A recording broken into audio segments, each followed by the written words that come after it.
بالغ ہونے کے بعد اگر بہت ساری نمازیں قضا ہوئی ہوں تو ان کو ادا کیسے کرنا ہے، نیت کیسے کرنی ہے، کتنی کتنی رکعتیں پڑھنی ہیں، حساب کیسے کرنا ہے، معلوم ہی نہ ہو کتنی ہے، ان ساری باتوں کے جواب توجہ سے سن لیجیے گا۔ یہ بات یاد رکھیں، اگر بالغ ہونے کے بعد بہت ساری نمازیں قضا ہوں تو ان کا اگر حساب بھی معلوم نہیں ہے تو ظاہری بات ہے کہ ہمیں اندازے سے حساب لگانا پڑے گا۔ مثال کے طور پر اتنا اندازہ لگائیں کہ میں 12 سال کی، 13 سال کی، 14 سال کی، 15 سال کی عمر میں بالغ ہوا تھا،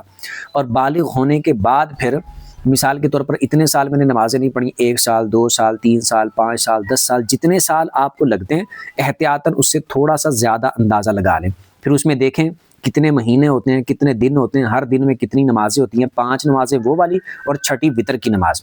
ان سب کی قضا کرنی ہے۔ آگے پیچھے کر کے بھی کر سکتے ہیں، پہلے وتر پڑھ لیے، پہلے عشاء کی نماز پڑھ لی، پھر فجر کی پڑھ لی، ظہر کی پڑھ لی، عصر کی پڑھ لی، اس طرح روٹین اور ترتیب سے پڑھنا ضروری نہیں ہے۔ جو نمازیں قضا ہے ان کو آپ جس طریقے سے آپ کو آسانی ہے اس طرح کر سکتے ہیں، حساب کتاب اپنے پاس نوٹ کر لیں اور ان کو ادا کرنا شروع کر دیں روزانہ کی بیس پر، آہستہ آہستہ آہستہ آہستہ، ہر نماز کے ساتھ چاہے 1 نماز قضا کر لیا کریں، ہر نماز کے ساتھ چاہے 2 کر لیا کریں، ہر نماز کے ساتھ چاہے 3 کر لیا کریں، اس طرح ادا کر لیں۔ اور نیت اس طرح کریں گے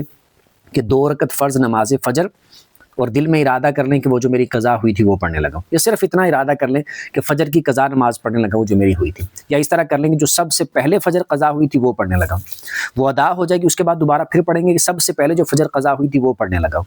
اس طرح کر لیں۔ اس طرح کر کے بھی آپ نیت کر سکتے ہیں۔